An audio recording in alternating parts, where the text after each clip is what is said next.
Sailors' tales to sailors' tunes, storm and adventure, heat and cold, if schooners, islands, and maroons and buccaneers and buried gold, and all the old romance retold exactly in the ancient way, can please as me they pleased of old, the wiser youngsters of today. So be it. Ha-ha, and fall off.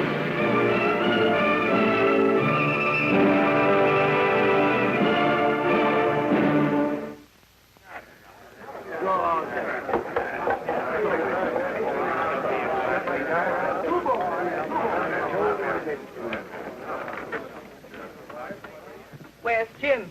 Harry, he's out sailing his little new boat. Boat, that's all I get out of the lad. You be a female purity, and the love a boy has for his first boat be beyond your understanding. Why, 'tis like a dream come true. Well, it's Jim's dreams I be afeard of.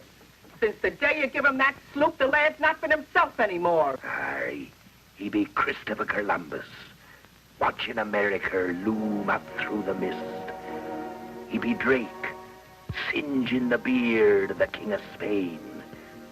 He be Flint himself, closing in to boredom. You've heard all this from Jim?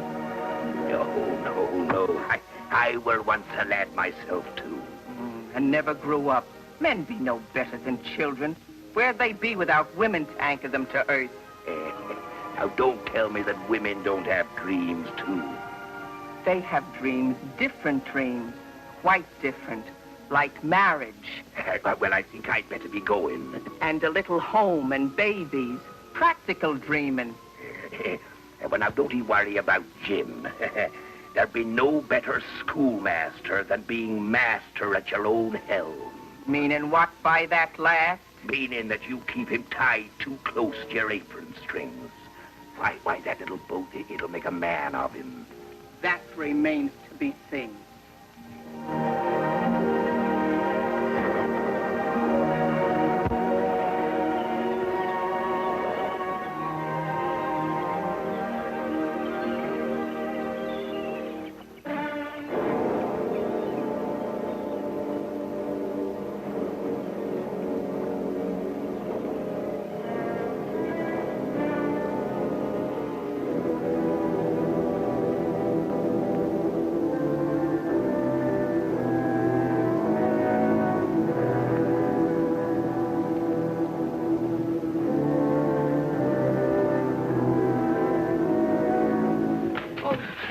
Jim, lad. Thank goodness you're here, Long John. Belay.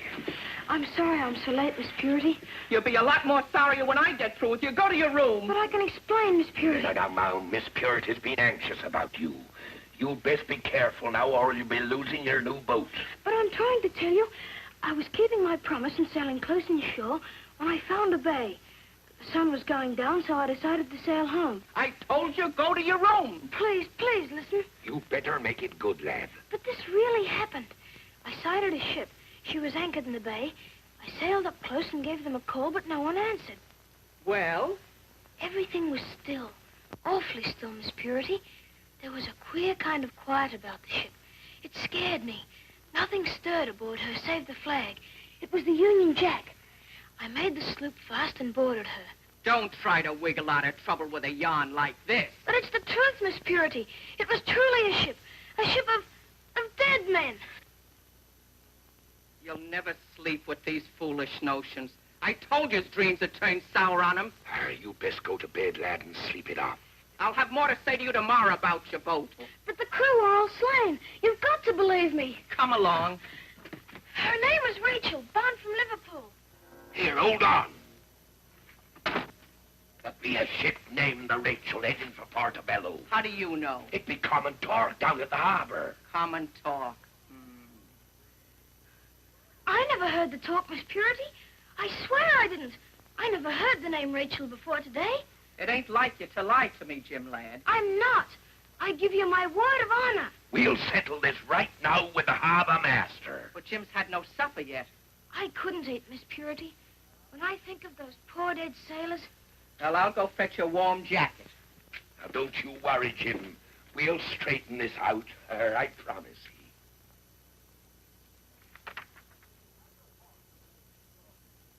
We've had reports of Rachel's progress ever since she sailed from England.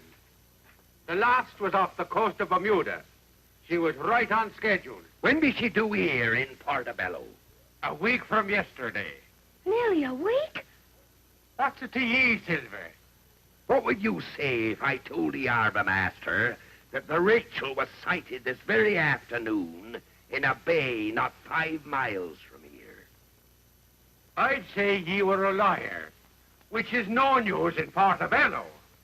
It was I who saw her, with the cargo of dead men. You're an apt pupil, seems like, young Hawkins. I saw her with my own eyes. Whatever plot you're scheming for when Rachel does enter these waters, I'd advise ye to forget it. Now, get out of my office. Come, lad. I'll prove I'm not lying, Long John. There's a breeze blowing, and the moon is full. We can take my boat and sail out to the bay. Patch, go back and tell Miss Purity to expect us when she sees us. Aye, Long John.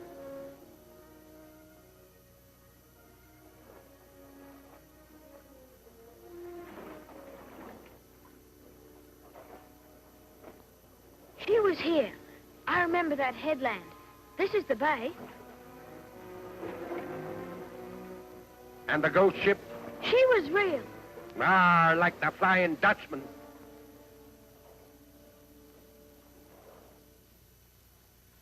He be settled at last, and a fine job I had of it. That lad be no liar. Not yet. You were expecting to clap eyes on the Rachel. He believes his own yarn. I warned you'd come to this. You filled his head with so much blood and thunder, it's turned his young brain. That lad be no liar, and I'll prove it. How? I'll lay the old yarn afore the governor. But that lad swears he was aboard the Rachel, and his word be good enough for me. You're a wily bird, Silver. But this time you've overreached yourself. The harbor master has reported to me concerning your interest in the Rachel and your use of the boy in whatever scheme you're planning. If you weren't the governor of Portobello, I'd choke those words down your throat. I am the governor of Portobello. Then do your duty and start an inquiry. On the word of the most notorious liar on the Spanish Main? This be Jim's yarn, not mine. Then either the boy has outclassed you in the gentle art of lying, or Miss Pinker is right, and your tall tales of adventure have turned his brain. As governor, I have a duty to the boy himself. Take warning, Silver, lest I decide his best welfare would be served by removing him from your care.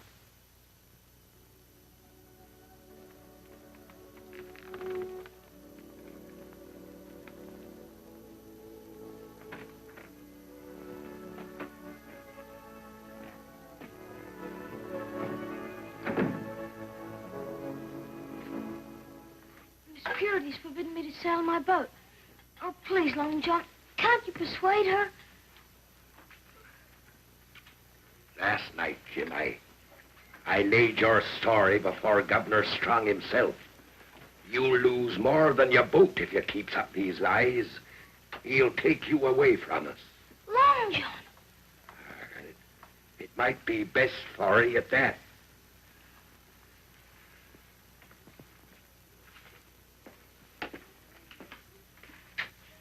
You'll believe me a week from now when Rachel doesn't sail into Portobello.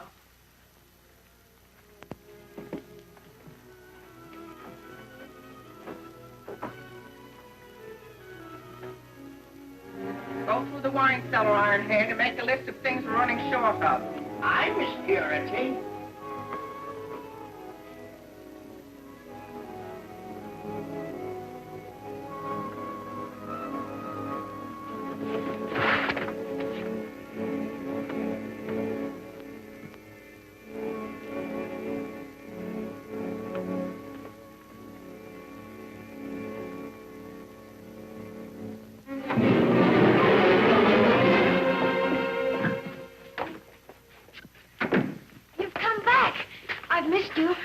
I have news, Jim. Oh, leave the lad to his books. They'll empty his head of all that seafaring foolishness. Your ghost ship, Rachel, has just dropped anchor in Portobello. Dead on schedule, with a full crew and cargo. But I've told told you the truth. I told you the truth. Jim! It'd be your fault. Stop him. He'll be heading for the harbor.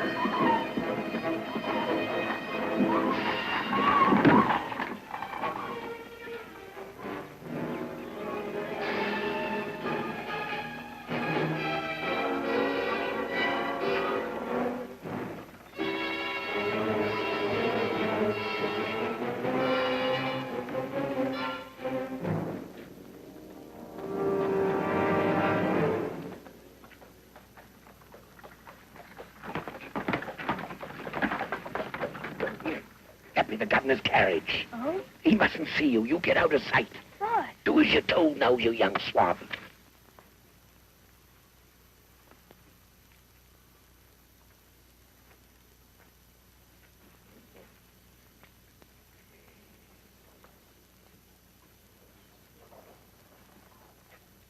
Silver.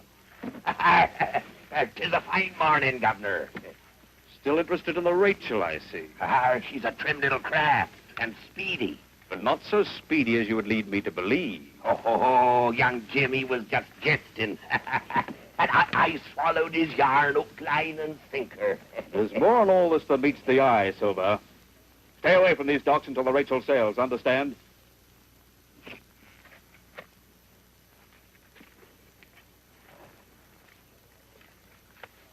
Somehow or other, that oily villain has discovered that the Rachel is here to load bullion. Double the guard between the warehouse where the bullion is stored to the ship's hold. How long will loading take? Rachel's captain hopes to make the next tide, sir. At 9 this evening. See that nothing deters him.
The rest of that day was the most awful day I ever remember.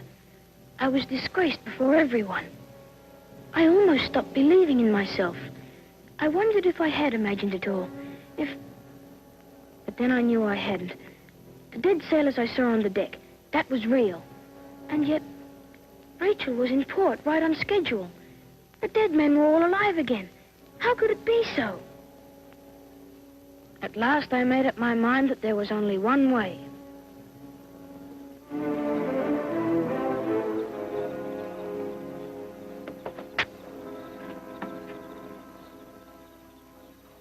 Oh, I'm from the Rachel. give the password. Charlie. Go ahead.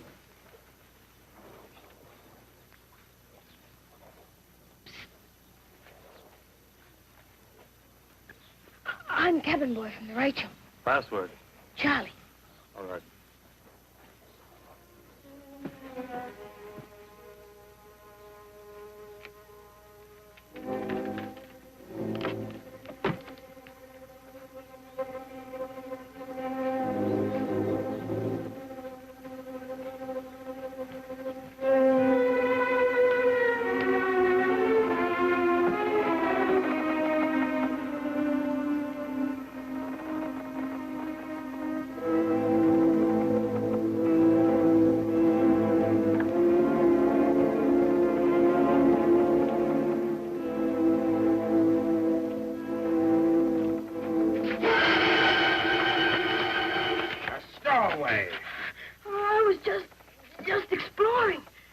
Smart one to slip past the guard they clapped on us. We'll let the captain judge what to do with you. Aye.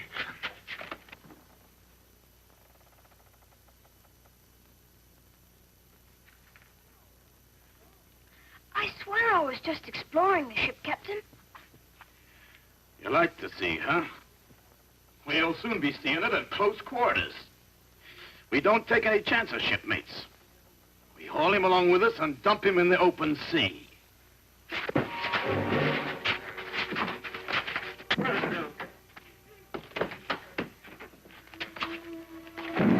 You're amidship. The one of you yells and save your breath.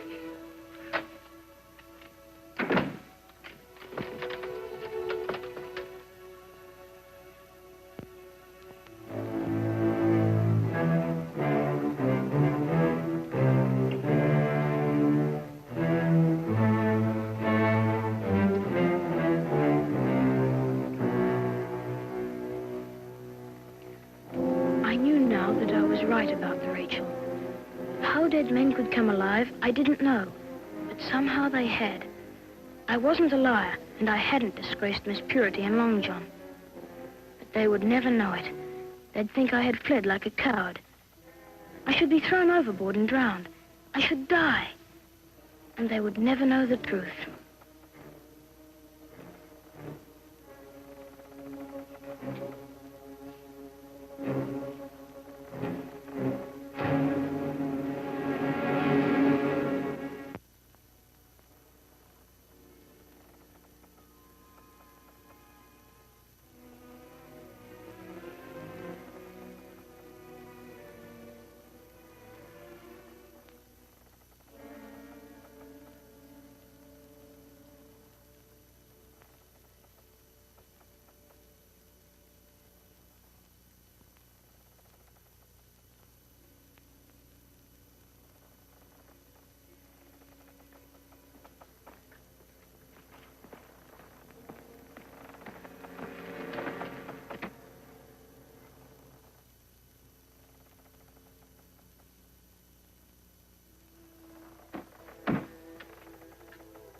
In bullion. We'll celebrate this night. Yeah.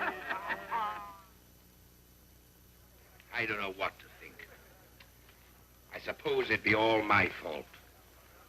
The way Jim kept it up, lie upon lie. He disgraced us before the whole town. I'd best go and see that the lad's settled proper for the night.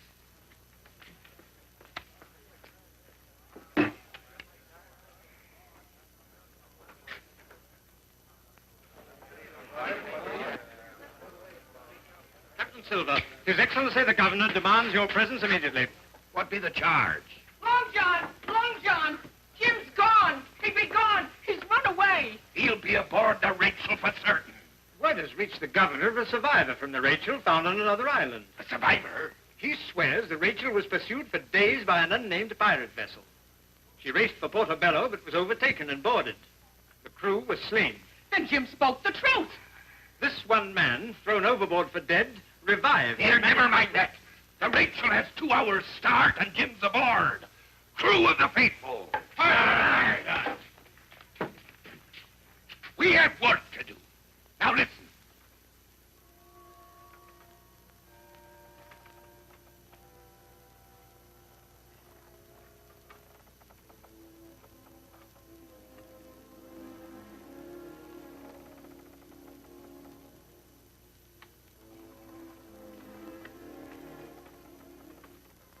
All the way there.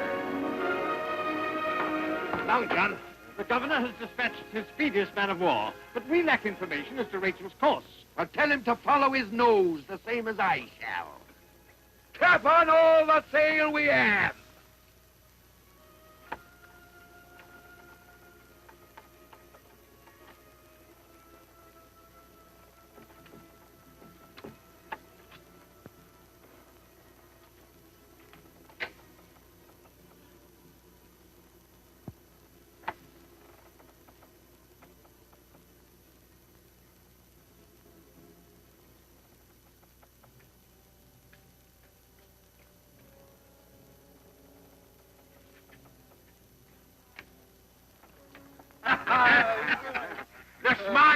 Never in the brotherhood. Go to the fish, Rufus. Maybe it'll join its real owner in the belly of a shark. Or Bold Andy the swell. Aye, Old Andy almost spoiled everything getting drunk while we was anchored in the bay. And him the only watch left aboard. They were all I could spare. All other hands were busy sinking our own ship. Down she went without a trace. Now we're cleared away with the bullion and no one the wiser.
Get your hands back on the wheel.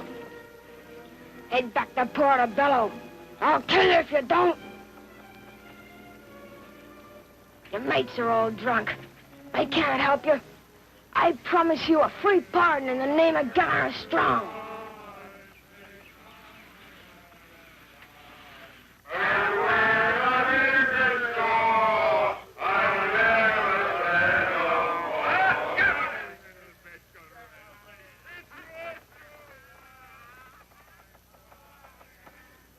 Portobello Harbor, away to larboard, sir.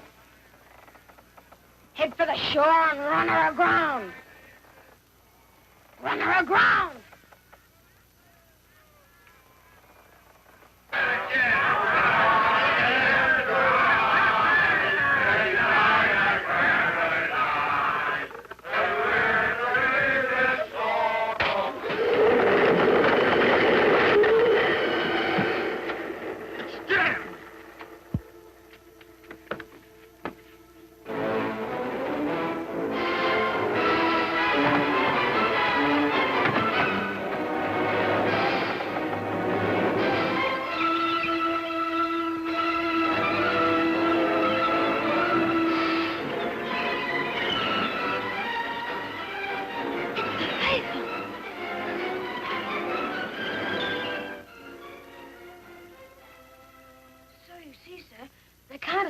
Seaward, Long John bars their way.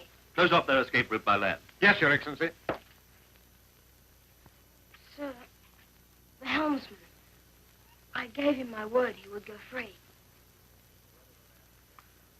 The word of a lad who never lies. Eh, Jim? Come along.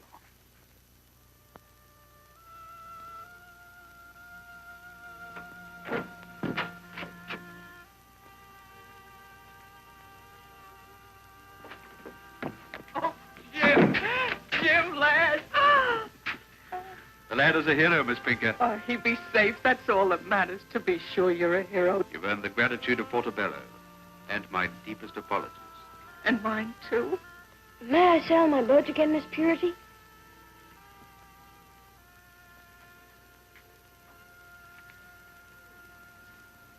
Long John. I know. The whole coast is singing your praises, lad. Now, if you'll apologize to Jim here for doubting his word, Which I've already done. then I'll overlook the slight you made about my own honesty. Off to bed now, Jim. You must rest. Good night, Miss Purity. Good night, Long John. Good night, lad. Bless you. What happened to your hands, Long John? They're calloused from carrying just a few casks of bullion aboard before the governor's man of war commandeered the lot. So the next time I puts to sea, I'll not be needing your help. I'll provision my own ship.